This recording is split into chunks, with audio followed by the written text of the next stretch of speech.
Chapitre 32. La chasse au trésor. La voix parmi les arbres.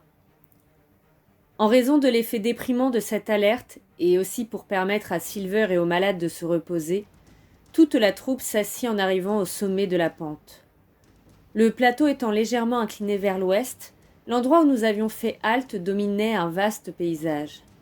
Devant nous, au-delà des arbres, nous apercevions le cap des bois, frangé d'écume. Derrière nous, non seulement nous avions vu sur le mouillage et l'îlot du squelette, mais encore nous pouvions distinguer, au large de la pointe sablonneuse et de la plaine orientale, une grande étendue de la haute mer. Droit au-dessus de nous se dressait la longue vue, parsemée à certains endroits de pins isolés et coupée à d'autres par de noirs précipices. On n'entendait d'autre bruit que la rumeur des vagues déferlant tout autour de l'île, et le bourdonnement des insectes innombrables dans les broussailles. Pas un homme, pas une voile sur la mer. L'immensité de la vue accentuait l'impression de solitude. Silver, une fois assis, fit plusieurs relèvements au moyen de son compas. « Voilà 3 grands arbres, dit-il, à peu près en ligne droite avec l'îlot du squelette. Contrefort de la longue vue, ça doit être, je suppose, cette pointe basse. À présent, c'est un jeu d'enfant de trouver le magot. J'ai presque envie de dîner d'abord. »« J'ai pas faim, grommela Morgan. Je crois que ça m'a coupé l'appétit de penser à Flint. »« Ma foi, mon gars, tu peux remercier ton étoile qu'il soit mort, déclara Silver. »« Il était pas beau à voir, s'écria un 3e pirate en frissonnant. Un vrai diable qu'on aurait dit avec sa figure toute bleue. »« Ça, c'était l'effet du rhum, ajouta George Merry. C'est bien vrai qu'il avait la peau du visage bleu. » Depuis qu'il s'était mis à penser à Flint après la découverte du squelette, il n'avait pas cessé de parler de plus en plus bas. Maintenant, ils en étaient arrivés à un véritable murmure, de sorte que le bruit de leurs paroles troublait à peine le silence du bois. Tout à coup, au milieu des arbres, en face de nous, une voix grêle, aiguë et chevrotante se mit à chanter la rengaine bien connue. Ils étaient 5 sur le coffre du mort, Oïs et une bouteille de rhum. Je n'ai jamais vu d'hommes plus bouleversés que les boucaniers à ce moment-là. Leur visage perdit toute couleur comme par enchantement. Certains se dressèrent d'un bond, d'autres s'accrochèrent à leurs voisins. Morgan s'aplatit sur le sol. « Tonnerre de Dieu, c'est Flint !»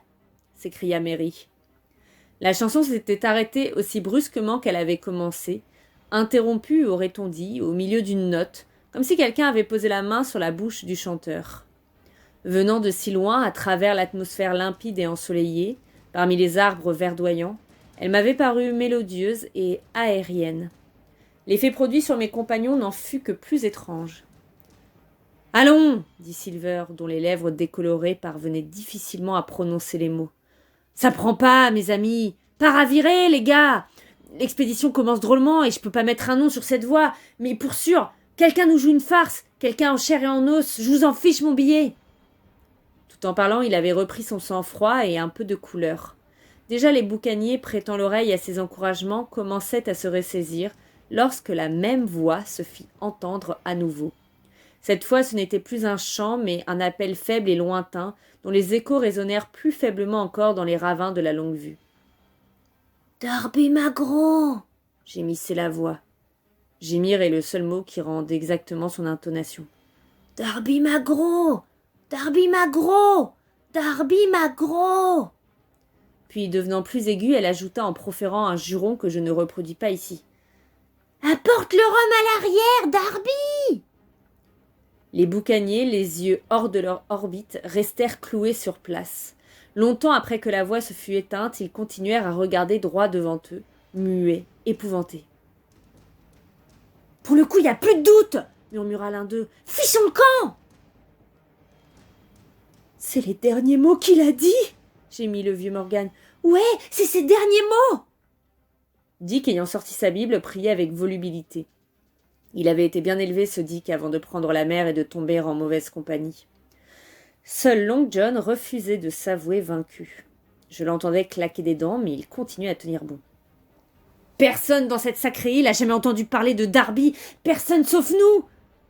Puis, faisant un effort, il poursuivit. « Camarade, je suis ici pour trouver ce magot et je reculerai pas devant le diable lui-même. J'ai jamais eu peur de Flynn quand il était en vie. Miltoner, je lui ferai face maintenant qu'il est mort. Il y a 700 000 livres à moins d'un quart de mille d'ici. Quand c'est-il qu'un jeune homme de fortune a tourné la poupe à tant de jaunets à cause d'un vieux pochard de marin à la gueule toute bleue et est mort par-dessus le marché ?» Mais ses compagnons ne montrèrent par aucun signe qu'ils reprenaient courage. En vérité, les paroles irrévérencieuses de Silver semblèrent accroître leur terreur. « Amarre ça, John !» déclara Mary. « T'amuses pas à contrarier un esprit !» Les autres étaient beaucoup trop épouvantés pour parler. S'ils l'avaient osé, ils se seraient enfuis dans toutes les directions, mais la crainte les maintenait rassemblés autour de Long John, comme si son audace pouvait les protéger. Quant à lui, il avait presque entièrement surmonté sa faiblesse. « Un esprit, je veux bien, » déclara-t-il. « Mais il y a une chose qui me paraît pas très claire. Il y a eu un écho. Vous savez tous qu'on n'a jamais vu un esprit qui avait une ombre, alors pourquoi que celui-là, il aurait un écho ? C'est pas naturel que je dis. » Cet argument me parut assez faible, mais on ne peut jamais prévoir ce qui va toucher les esprits superstitieux, et à ma vive surprise, George Merry parut grandement soulagé. « C'est ma foi vrai, dit-il. Pas doute, Long John, t'as une fameuse caboche sur tes épaules. Pas raviré, camarade, mais t'as vu qu'on faisait fausse route, nous autres. Et tout bien réfléchi, cette voix ressemblait à celle de Flynn pour sûr, mais elle était pas aussi forte, hein. On aurait dit plutôt la voix de quelqu'un d'autre, la voix de... De Ben Gunn, Miltoner, rugit Silver. Ouais, pas de doute, s'écria Morgan en se relevant sur les genoux. C'était bien la voix de Ben Gunn. Dites donc, ça change pas grand-chose, déclara Dick. Ben Gunn n'est pas ici en chair et en os, pas plus que Flint. Mais les anciens accueillirent cette remarque avec mépris. De toute manière, on se fiche pas mal de Ben Gunn, qu'il soit mort ou vivant, hein, dit Mary. Je fus stupéfait de voir avec quelle rapidité ils avaient repris courage, en même temps que leur couleur naturelle. Bientôt, ils recommencèrent à bavarder, en marquant des pauses pour prêter l'oreille. Un peu plus tard, n'ayant plus rien entendu, ils rechargèrent les outils sur leurs épaules et se remirent en route. Mary marchait en tête, muni du compas de Silver pour les maintenir dans l'alignement de l'îlot du squelette. Il avait dit la vérité. Tout le monde se fichait de Ben Gunn, mort ou vif. Seul Dick, tenant toujours sa Bible, jetait autour de lui des regards craintifs.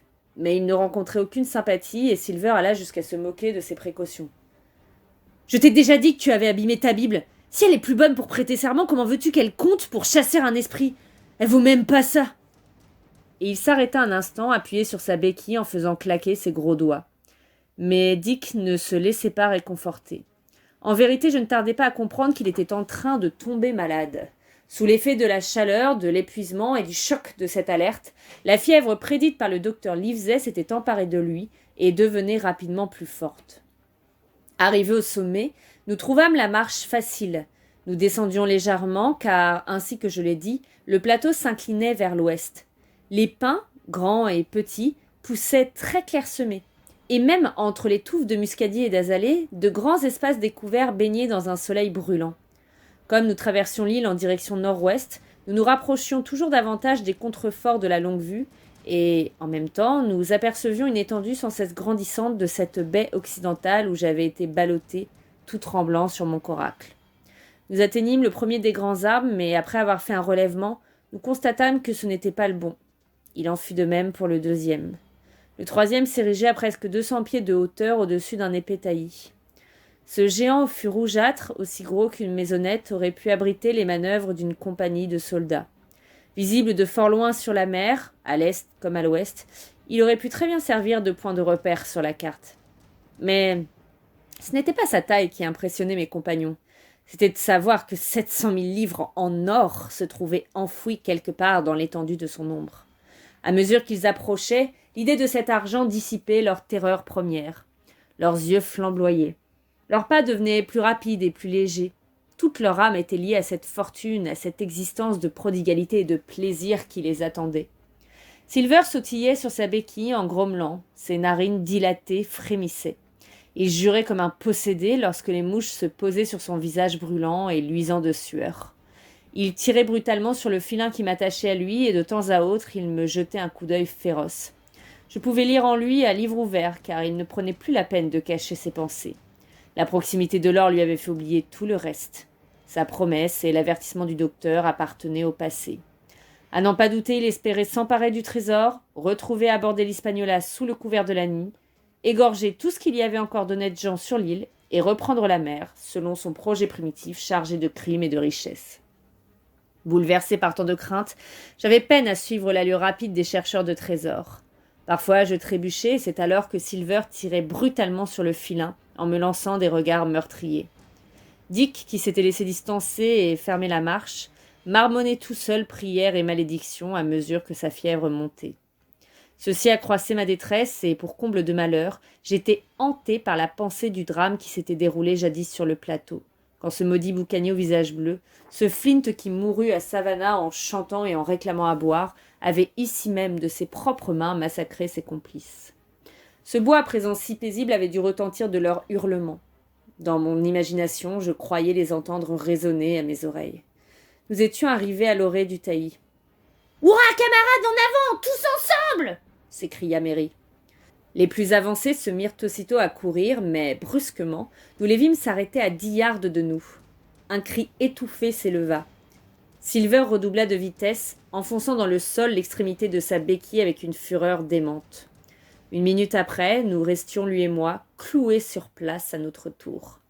Devant nous s'ouvrait une grande excavation, pas très récente car ses parois s'étaient éboulées et de l'herbe avait poussé au fond. Elle contenait le manche d'une pioche brisée en deux et les planches éparses de plusieurs caisses. Sur l'une d'elles, je vis marqué au fer rouge le mot Walrus, le nom du bateau de Flint. Nous ne pouvions conserver aucun doute. On avait découvert et pillé la cachette, et les 700 000 livres avaient disparu.